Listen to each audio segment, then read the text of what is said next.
Today's show is brought to you by Rochester Brainery. Upcoming classes include fencing, a terrarium workshop, songwriting, and Meatball Truck's Food Truck Intensive.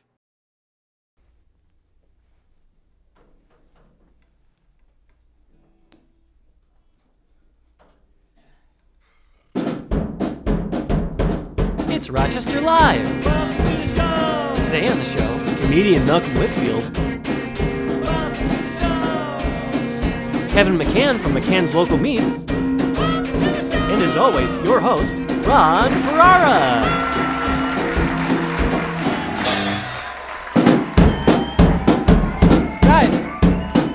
Guys, hey, we're doing the show, man. That's why you were playing me in. Thank you though for that, and thank you everybody for tuning in again for another episode of Rochester Live. And boy, we got a good amount to talk about, I think. Mm-hmm. Would you agree, Mike? Yeah, sure. Thank you for agreeing with me. Starbucks is facing some backlash. I'm sure you guys saw this over their Unicorn Frappuccino. It was discovered that it has 59 grams of sugar. Damn. It's a lot. But it does explain their next product. They're calling it insulin. A follow-up product there. We dropped the mother of all bombs on the Afghan mountains. I'm sure you all saw that. It's the biggest non-nuclear bomb ever dropped. And we earned it with that 25 kill streak. Own those nudes. That's right. We're doing Call of Duty jokes now, kids. Terrible. Engineering students at the University of Michigan just built the largest Rubik's Cube ever. It's 1,500 pounds. And it's the largest mechanical puzzle that they've created so far. Yeah. The next puzzle they'll be solving, though, is why they didn't get laid in college. That one's easier. It's easy fix. They'll figure that out. Hey, this is neat. There's a new online database that allows you to find and track sex offenders in your neighborhood. Yeah, so adios, Tinder. Hey guys, why don't we get things going and play me to the desk here? Let's do it.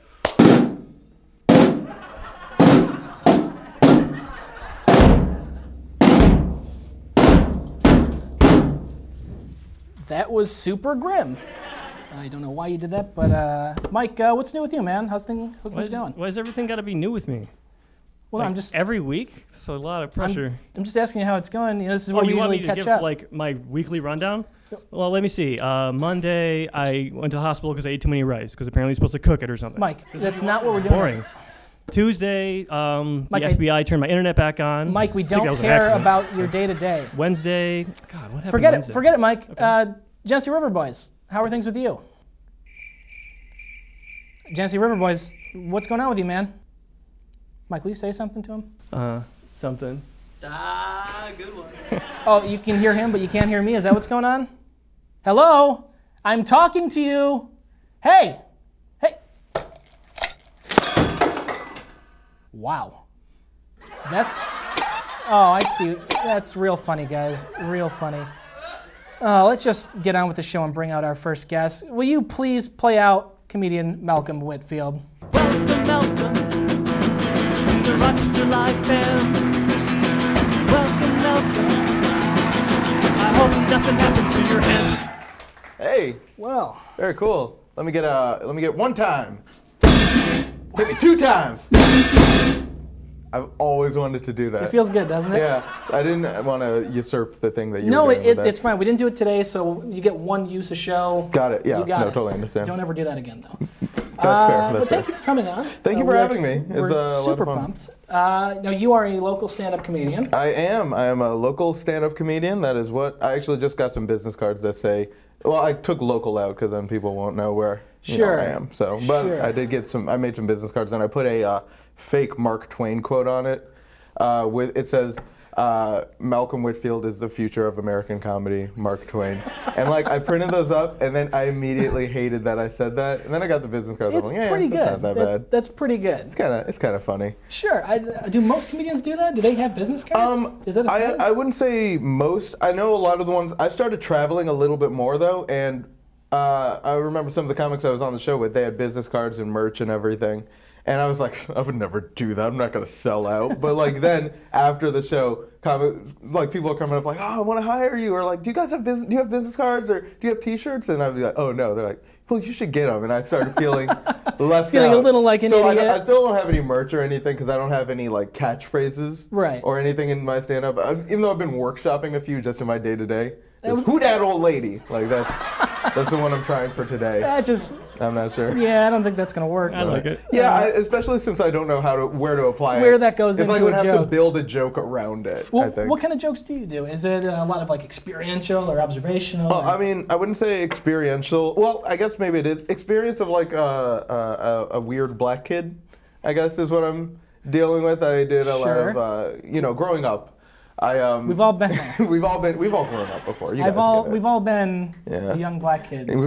Exactly. So most of the stuff I write is just sort of like what I see as like the black kid who couldn't fit in with. It was like too black for the white kids and too white for the black kids. Gotcha. So that's kind of where it started. But now it's just more anything. I've been doing a lot of stuff related to like the 2000s era of MTV. Like I got a Pimp My Ride joke that has been landing nowhere. Sure. But I know we talked the other day and you mentioned you're a Star Trek fan. I am a huge Star Trek Next Generation fan though. That's my thing. Yeah, well that was original series, but that's cool. Did you ever do the Force be with you? I do tons of, I've been doing that a lot more lately because I've been trying to do more crowd work just because it's more fun to interact with the crowd. And after a while, if you know all your jokes, they're just in your head. You get bored with them. Right. It's fun to look out, interact with the crowd, especially if a show seems to be going kind of slow. Do you ever feel bad about it though, taking jabs at people? One time I felt bad about it because it looked like I legitimately hurt someone's feelings. Like that I would dare cast judgment on them. Well, see, I love it. I love doing that. Yeah. And then afterwards you're like, I'm so sorry, don't stab me. I do that after I keep the smile on just in case. Like, right. Actually, last that was night funny. We're in on that, right? You're in on that. Yeah, we're friends. Actually, last night I was doing the show at the Comedy Club in Webster. There's a cool local plug for you guys. Little plug there. And there was this dude sitting up front from Tennessee, and he sounded like he was from Tennessee. And I kept mimicking his accent. Sure. Only it kept getting worse as I was doing it. So at the end, I just decided, I'm just gonna do whatever with it. And it was just a Victorian English accent at the end of it. I'm from Chattanooga. Like that's what I was doing with him. So absurd. Yeah. And now you also have a radio show too, right? I do, yeah. On 104.3 WAYO. That's 2 plugs, you guys. That's right. Well, we've had Wayo on the show before. We had Mike over here from Wayo. Oh, Mike Yates is the best. Great guy. And, well, you had other ties before. Before Wayo, you were doing the Rochester show. I was doing the Rochester show. With our friend Vinny Paulino. Yep. Very cool dude. And so, what was your experience working with Vinny like? It was Vinny Paulino is a very cool dude. Very direct about what he wants, though. Very direct. And that was coming off of. This almost sounds PC. Like just tell us what do you really think about Vinny? Look, Vinny Paulino has my son locked up. Okay, I can't. He told me if I mention anything about him, it has to be positive, or I don't see him again. Sure. No. Well, why don't you mention that to his face? Hey, yank in the back. Hey, That's Vinny Paulino, everybody. I just came by to get one of your business cards. Oh yeah, I just passed them all out on the way up here. Actually, yeah, a lot of bookers just waiting outside. Cool belt, man. Cool, Thank you. Cool belt. Where'd you get that? I got it down the hall, actually. Oh, yeah. Now, for viewers who are unfamiliar with Vinny, he hosts the Rochester show, and he's another local comedian. Hello. What's that you got on your shoulder there, pal? This is my 2016 Best Local Comedian belt that I won from the city newspaper. Who were you running against for that? Oh. Well, here's the thing you gotta understand. Vinny won the electoral college on that. I had the popular vote. It's true. It's true. Everybody, you were like Hillary Clinton. They're like, how did he lose that? I was. Everyone How did he like lose that? And then I just wandered around the woods for a little bit. Sure. You don't do trying to soul searching. Don't feel bad. This thing doesn't fit. Nah, man, that could be like a cool little armband or like a Fitbit. You know what I could do? I put it on my arm. Is he mourning? And I put my iPad on it. Yeah, there you go. Good.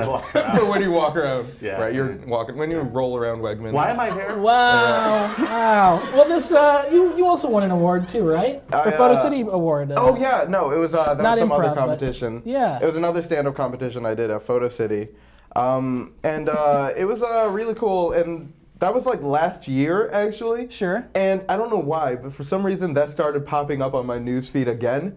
Right. So people keep coming out of the woodwork congratulating me for it. I've seen it in my feed coming up. Yeah, exactly. The thing. And I hate that I did it because I was like real emotional about that. And I posted this mile-long Facebook status. So now people keep saying it. You keep looking like you're weak, exactly. you're emotional, and whiny.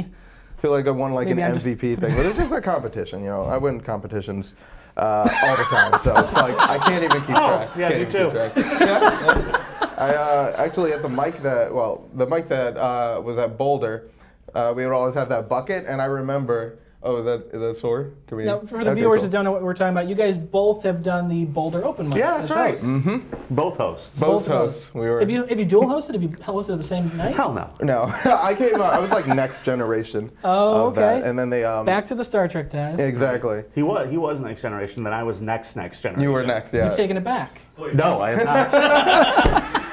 Well, long story. Tell about how you win creative differences. How you win everything. Tell us more.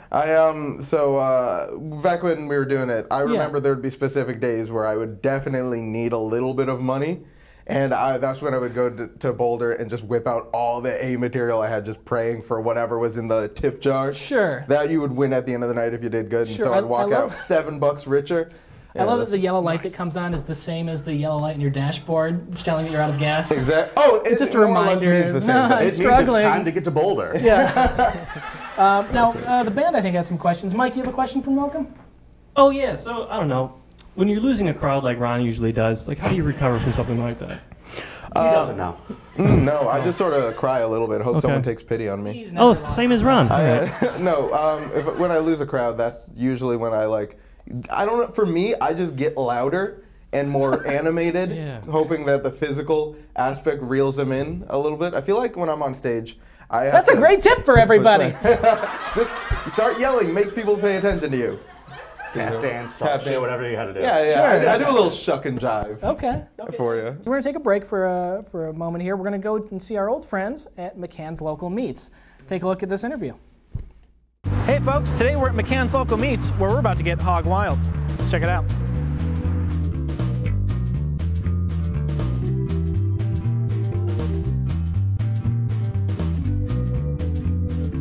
Cool, so here we are with Kevin McCann of McCann's Local Meats. Kevin, thanks so much for having us here today. You're welcome, man. Tell us a little bit about how you got in the meat game. I attended culinary school as a means of trying to take my career a little bit more seriously. And while I was there, first kitchen that you were in uniform with a knife in your hand, was the meat room. Sure. And I heard the same story from a serial killer. Yeah. And ironically enough, the actual building, the class building itself, is this big old Gothic-looking church. That's pretty cool. And the meat room was the old morgue. Oh, jeez. And so it's this dank, dark, cold dungeon. It's got to be surreal. And you're walking in knowing what's going on, right? But it was too cool, you know? Well, that's not the case here. You have an awesome setup here. Yep. And I mean, just looking through here, what kind of products do you offer? A little bit of everything, really, it seems like. Yeah, I mean, the name of the game in utilizing whole animal, which is really what we're all about here, is diversification of products, right? To be able to have a little bit of something for everybody. Okay, and that's kind of what I want to talk about too, because everyone knows to come here for lunch or dinner. This setup is amazing, but I want to talk more about the cured and aged meats. Let's go into that, because that's what interests me. That seems like a real specialty type field.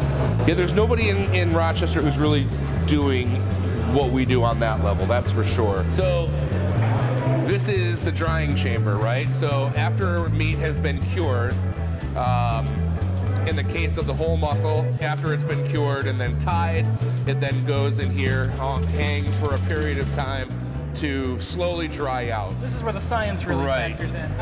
I do want to talk about the freezer because I see you got a little bit of sense of humor here. Can we head over that way? Yeah, check that out? the walk-in for sure. It's a walk-in cooler, right? Sure. And it's a pretty common meme you'll see out there. People have the Christopher Walken picture on their walk-in cooler. I gotta ask, do you do a walk-in? I don't. Because I'm not gonna try and butcher, but no pun intended. Yeah. I don't really like the way you use the term butcher right there. It was a very derogatory way. I apologize for that. I'm going to end up like this bucket of bones here now. And you can actually see them there from around the corner, right? Absolutely. Can we take a look at that too? Yep. So what's in front of us right here are our rib sections. Everything that we bring in, all the animals have already hung for 2 weeks, tenderizing them through a very natural mechanical process, right? And they will stay on a shelf for no less than 35 more days. So when we pull meat out from the dry age, it will be no less than 50 days old. And you can taste the difference. Absolutely. Now, is there anything we can we get dirty today? Is there anything we can do while we're here? Yeah, sure. I'll tell you, I've got I mean, these guys will clean toilets. I've got a muscle on the table I was going to trim up and cut some steaks from, so why don't I trim it? I'll put a knife in your hand and you can cut a couple steaks from it. Okay, let's give it a whirl. So this muscle here, we're going to cut ranch steaks from. And with all of our steaks, we like to cut across the grain. Now, is that strictly for visual purposes, or? It's actually, again, for tenderness purposes. It is. If you want tenderness, it's about the cut, not beating your meat. That's correct. Make it look so easy. The nice thing about a very sharp knife is I'm not putting a lot of effort into that right there. If my knife was a little bit more dull, I have to pull harder, which means my hand and my body is in more danger. Right. So now here we are. We've got our muscle that we'll cut from. So now we have to start thinking about what a steak really looks like, right? You face off the front, right? Give yourself a square edge. Now we're getting to what a steak looks like, right? We've got our nice fat cap on this side. We've got the beautiful meat over here. And so there's our first steak, right? So what I'm going to tell you to do here, you're going to try to do this in 2 motions. You're going to go in and then finish out, right? In a seamless motion. You're going to keep your hand out of the way. You're going to try to cut a steak that is the same width as the handle of my knife. All right.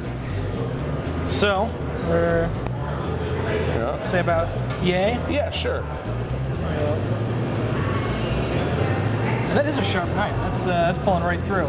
I'm a weakling and I didn't cut the entire thing because I'm but a boy. But there's your steak. It's kind of a steak. It's not his steak, but now here's where you went wrong. You lost your you can't spell wrong without Ron. So, you lost your thickness at the end, right? Yes. So as you were coming through on this steak, you started off nice and thick, but you didn't keep your knife square all the way through.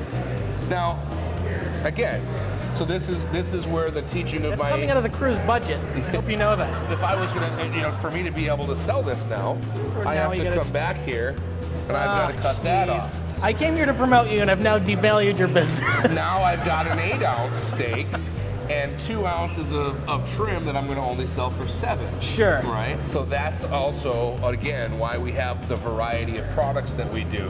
Because there is so much ground beef left at the end, right? So we need to figure out how to add value. Now, if people want to look at your menu or figure this out, where can they find you online? You can definitely go to McCann'sLocalMeats.com. Okay.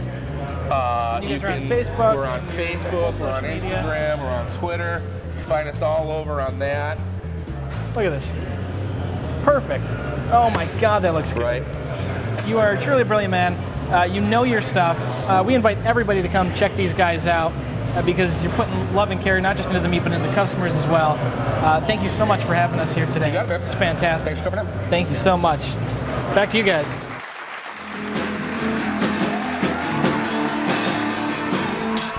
Well, that was a great segment. That was a lot of fun. Really cool. So fun going there. And, well, that hasn't changed.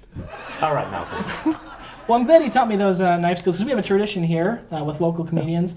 Actually, we have a clip of when Charlie Wildy visited us. Why don't we take a look at that? Anyone who works on the show knows that I'm not a big fan of people that are funnier than me. So, Mike, you know what to do.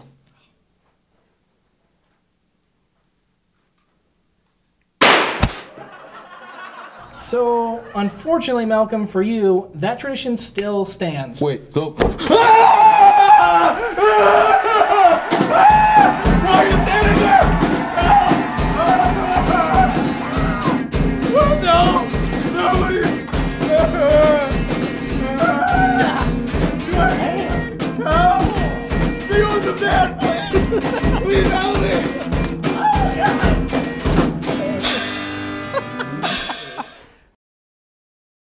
Today's show is brought to you by Rochester Brainery. Upcoming classes include fencing, a terrarium workshop, songwriting, and Meatball Truck's Food Truck Intensive.